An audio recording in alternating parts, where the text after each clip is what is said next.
230 থেকে 250-এর কাছাকাছি আসন নিয়ে মমতা বন্দ্যোপাধ্যায় ফিরবেন। হাততালি কুড়ানোর জন্য এই দেউচা পাচামির মতো ফ্রড কথাবার্তা বলি না, বলবো না। আমরা সিদ্ধান্ত নিয়েছি কথা কম কাজ বেশি। যা বলবো ভেবে বলবো, আর যেটা বলবো সেটা করে দেখাবো।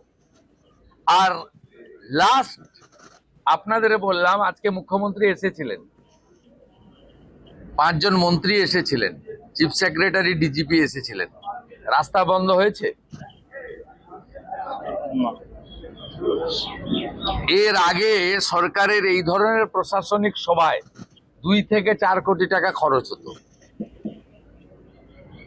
আজকে আমাদের ন্যূনতম যেটুকু না করলে নয়, সবাই দুপুরের পরে যোগদান করলেন, সন্ধ্যার সময় বেরিয়ে বাড়ি চলে গেলেন।